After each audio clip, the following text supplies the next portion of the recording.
All right, so we are still on 5.4 day 1. We're on part 2, so today we're going to focus on cotangent, okay? And so tangent's a little weird, a little different than sine and cosine are, and cotangent is much more like tangent than it is like sine or cosine. So let's kind of just jump in, and this should go a little quicker. So as a reminder, first of all, the definition of cotangent. Remember that cotangent of t is defined as x over y. So because this is a fraction, it's also going to be undefined. But this is going to be undefined when my y value is equal to 0. So if I think about my unit circle, when my y value is equal to 0, that happens like here. That's at 1, 0, right? So when I put that in, x over y is undefined, and also right here is at 0. So or is undefined at pi. So at 0 and pi, okay, we could also say it's at 2 pi, but remember that we're always talking about the same interval as every other mathematician who's doing this. So the interval that we've decided to use, or mathematicians have decided to use, are between 0 and pi, okay?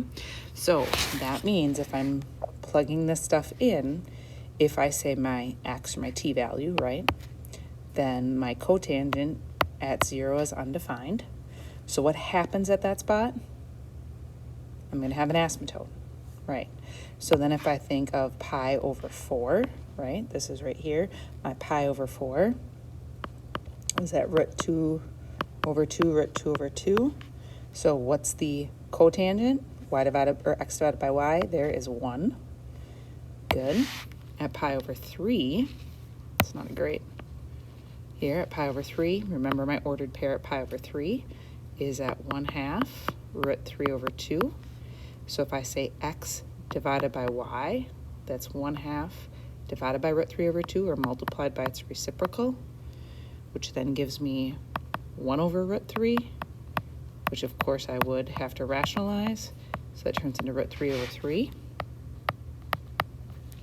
And because we're going to be graphing this, it's a good idea to think of what number that is as far as a decimal goes, and it's about 0.57. Okay, then we're up to pi over 2. That ordered pair is at 0, 1, so that gives me a 0. And now we're doing all the same ones. At 2 pi over 3, right, that's going to be at negative root 3 over 3, or negative 0.57. And at 3 pi over 4, I'm at negative 1.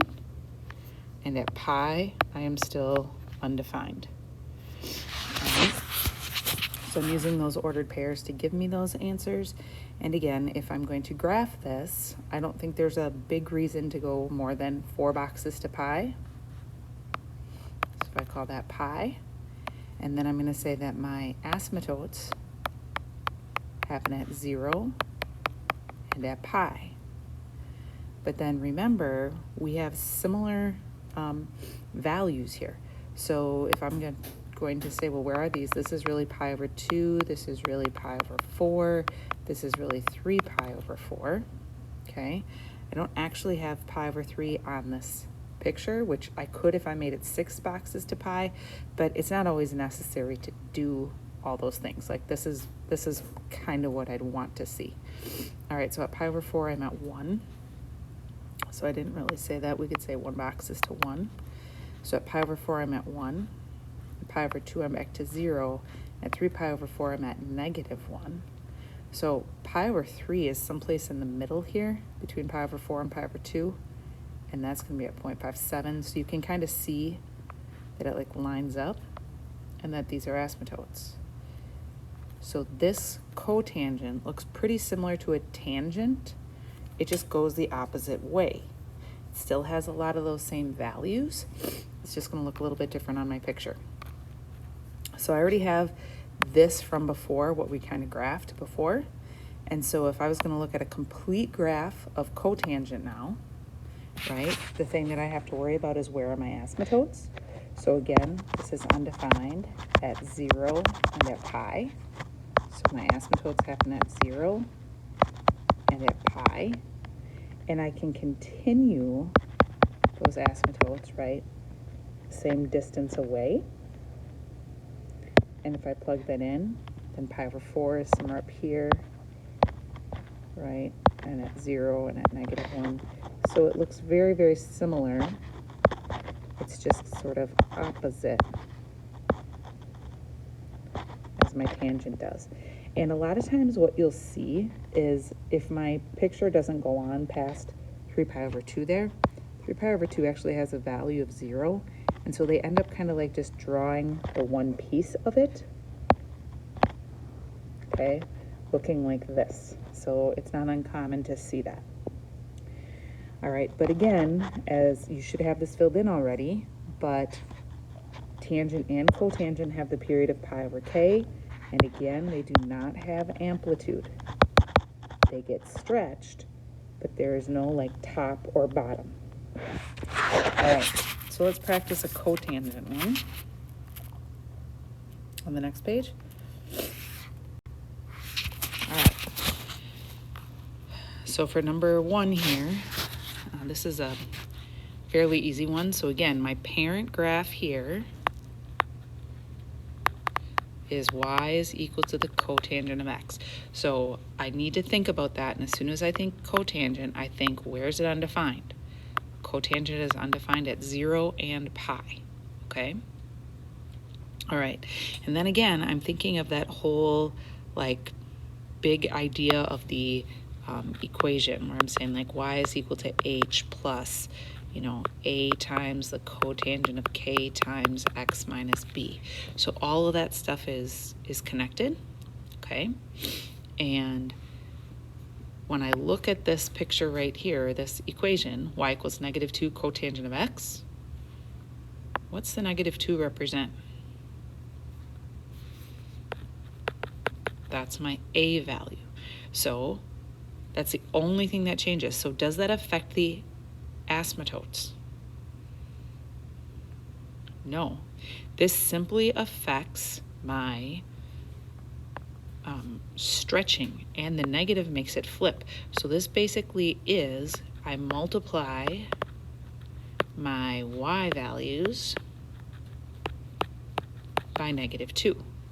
Right? My k value is still 1, which means that the period is equal to pi over 1, which is still pi. None of that has changed. Therefore, my asymptotes don't change. And that's kind of a big deal to set my asymptotes first. So I am stretching this to a -2. So when I set my scale, I think I can still do 4 boxes to pi. Right? I might even want to put a negative pi on there. And then it's up to you if you want to do 1 box or 2 boxes to 1. See where the stretch happens a little bit more. Okay? And again, I'm starting with my parent graph. So my parent graph has an asymptote at 0 and at pi. And I know that pi over 2, I'm at 0. At pi over 4, I'm at 1.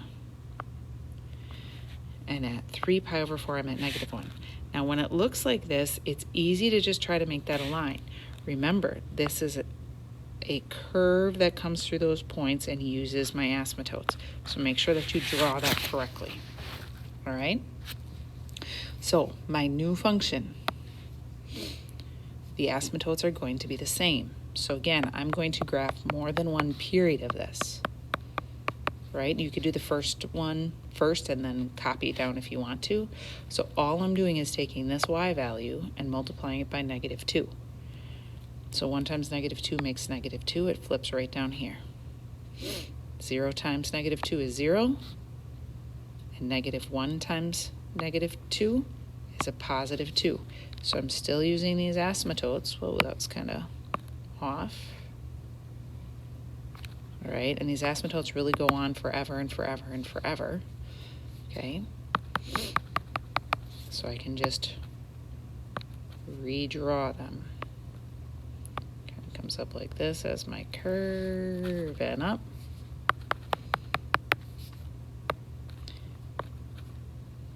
And actually making the scale 2 boxes to 1 really stretches that out. It doesn't make it as curved as maybe nicely as it should. Okay, we already did the one right below that, but here's what I'd like you to do. I would like you, because this one was fairly easy, I should just write this down. Y equals 1 plus 2 times the cotangent of 2x. I want you to give me, right, any of these values that exist, the h, the a, the k, the b, and then I want you to tell me in words what that would do to your parent graph, okay? Pause the video and try that on your own. Okay, so hopefully you've had time to do this. I'm gonna go through it with you. Is there an h value? Yes, it's 1. What does that do? It moves my graph up 1 unit. Correct. Okay, is there an a value? Yes, it's 2. What does that do? You multiply the y value by 2. That's going to stretch it, make it taller. Is there a k value? Yes, it's also 2. It's being multiplied by that x right here. So what does that do to my picture? Well, remember the k affects the period. So I'm saying that's pi over k, or in this case, I'm going to make that pi over 2. So how does that compare to the original?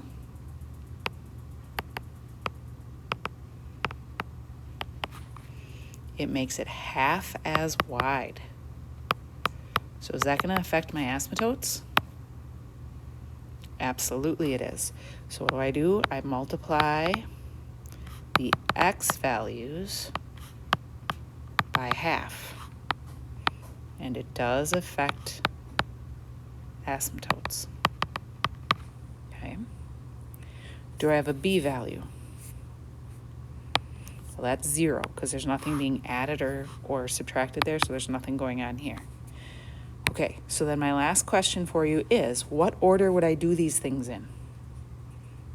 Okay, so my parent graph is cotangent. So once I graph my cotangent graph, what am I going to do first for the new graph? First thing I'm going to do is multiply that x value because it affects my asymptotes. Remember, I want to set my asymptotes first. Okay, then what would you do? Then you should multiply your y value. Now that's not going to change what your asymptotes are, but it's going to change the points on the graph that you're graphing. And then you move it up 1 because we have to do all of the multiplying first and then slide it because otherwise that'll change our values. All right, so hopefully that makes sense. And what I'm going to have you do for homework is in the book on page 441, I'm going to have you do 11, 18 and 21, 28 and 41, and then also